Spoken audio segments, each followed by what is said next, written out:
നമസ്കാരം. ഹൈക്കോടതിയുടെ gate number 2 മുന്നിലാണ് ദമ്പതികൾ ആംബുലൻസിനുള്ളിൽ അവശ നിലയിൽ കണ്ടെത്തിയത്. ഇവർ ആത്മഹത്യയ്ക്ക് ശ്രമിച്ചു എന്നാണ് നമുക്ക് മനസ്സിലാക്കാൻ കഴിയുന്നത്. കാരണം ഇവർ ഈ ഗുരുതരാവസ്ഥയിലാവുന്നതിന് തൊട്ട് മുമ്പ് മാധ്യമപ്രവർത്തകർക്കും പോലീസിനുമൊക്കെ സൂയിസൈഡ് നോട്ടും കുറച്ച് വീഡിയോയും ഒക്കെ അയച്ചിരുന്നു.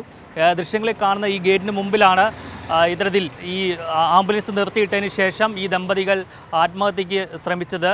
ആലുവ സ്വദേശിയായ ആംബുലൻസ് ഡ്രൈവർ വിനുവും ഭാര്യ ബിൻസിയുമാണ് ആത്മഹത്യയ്ക്ക് ശ്രമിച്ച് ഗുരുതരാവസ്ഥയിലായി എറണാകുളം ജനറൽ ആശുപത്രിയിൽ കഴിയുന്നത്.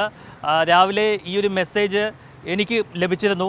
ആ മെസ്സേജ് ലഭിച്ച ഉടൻ തന്നെ പോലീസ് കൺട്രോൾ റൂമിലും എറണാകുളം ACPക്കും വിവരങ്ങൾ കൈമാറി.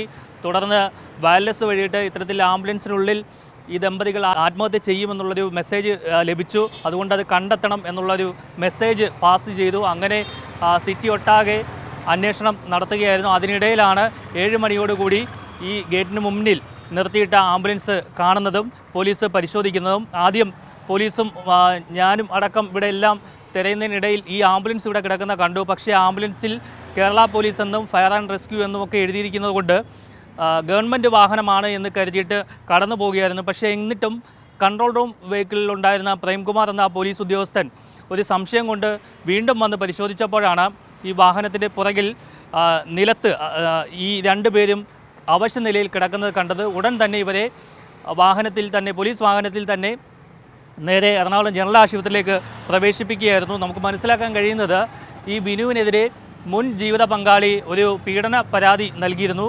ഇവരെ ഈ ജ്യൂസിൽ മയക്കുമരുന്ന് കലർത്തിയതിന് ശേഷം മയക്കി ലൈംഗികമായി ദുരുപയോഗം ചെയ്തു. അതിനുശേഷം ഇതിൻ്റെ ദൃശ്യങ്ങൾ പകർത്തി ഭീഷണിപ്പെടുത്തി 12 പവനോളം തട്ടിയെടുത്തു എന്ന ഒരു വ്യാജ പരാതിയാണ് നൽകിയത്.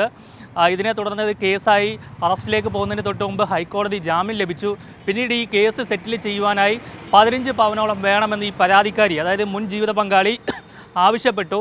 അങ്ങനെ മാനസികമായി ഒരുപാട് പിരിമുറുക്കങ്ങൾ ഉണ്ടായതിനെ തുടർന്നാണ് ഇങ്ങനെ ആത്മഹത്യയ്ക്ക് ശ്രമിച്ചത് എന്നാണ് ഈ വിനു ഈ ആത്മഹത്യ ശ്രമത്തിന് തൊട്ട് മുമ്പ് അയച്ച സൂയിസൈഡ് നോട്ടിലും മരണമൊഴി എന്ന് പറയുന്ന വീഡിയോയിലുമൊക്കെ പറയുന്നത്. എന്തായാലും എറണാകുളം സെൻട്രൽ പോലീസും കൺട്രോൾ റൂം പോലീസുമൊക്കെ വളരെ വേഗം തന്നെ ഇടപെട്ടതുകൊണ്ട് ഇവരെ ഇപ്പോൾ ആശുപത്രിയിലേക്ക് മാറ്റി.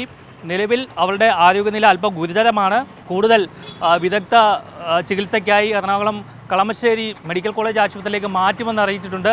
എന്തായാലും നമുക്ക് ഈ ഹൈക്കോടതിക്ക് സമീപമുള്ള CCTV ദൃശ്യങ്ങൾ പരിശോധിച്ചപ്പോൾ രാവിലെ 6:15 കൂടിയിട്ടാണ് ഈ ആംബുലൻസ് ഇവിടേക്ക് എത്തിയത് എന്ന് മനസ്സിലായിട്ടുണ്ട്. അതിനുശേഷമാണ് ഏകദേശം 6:57 കൂടിയിട്ടാണ് എല്ലാവർക്കും ഈ സൂയിസൈഡ് നോട്ട് വാട്സപ്പ് മെസ്സേജായി അയച്ചത്. ഇതിൽ ഈ മുൻ പരാതിക്കാരി, അതായത് മുൻ ജീവിത പങ്കാളി, പരാതിക്കാരിയായ മുൻ ജീവിത പങ്കാളിയും ഒത്തുള്ള ചിത്രങ്ങളുമൊക്കെ പ്രിൻ്റ് ഔട്ട് എടുത്തതിന് ശേഷം അതൊക്കെ ഈ ആംബുലൻസിൽ വിതറിയിട്ടിരിക്കുന്നത് നമുക്ക് ദൃശ്യങ്ങളിൽ കാണാൻ കഴിഞ്ഞിട്ടുണ്ട്. തൊട്ടടുത്ത് തന്നെ ഇതിൻ്റെ ഡിജിറ്റൽ തെളിവുകളൊക്കെ ഉണ്ട് എന്ന് സൂയിസൈഡ് നോട്ടിൽ പറയുന്ന ഒരു പെൻഡ്രൈവും പോലീസ് കണ്ടെടുത്തിട്ടുണ്ട്. കൂടാതെ ഇവരുടെ ആ സമയത്ത് ഉപയോഗിച്ച മൊബൈൽ ഫോണും ഈ കഴിച്ച സ്ലീപ്പിംഗ് പിൽസിൻ്റെ ഈ കവറും കിട്ടിയിട്ടുണ്ട്. ഇതെല്ലാം പോലീസ് ഇപ്പോൾ ശേഖരിച്ച് വാഹനം ഇപ്പോൾ പോലീസ് സ്റ്റേഷനിലേക്ക് മാറ്റിയിട്ടുണ്ട്. കൂടുതൽ പരിശോധനകൾ നടത്തും. എന്തായാലും ഇപ്പോൾ നിലവിൽ ഇരുവരുടെയും ജീവൻ വളരെയധികം ഗുരുതരാവസ്ഥയിലാണ് എന്നാണ് നമുക്കിപ്പോൾ മനസ്സിലാക്കാൻ കഴിയുന്നത്. കൊച്ചിയിൽ നിന്നും DK ദിലീപിനോടൊപ്പം R. പിയൂഷ്, മറുനാടൻ മലയാളി.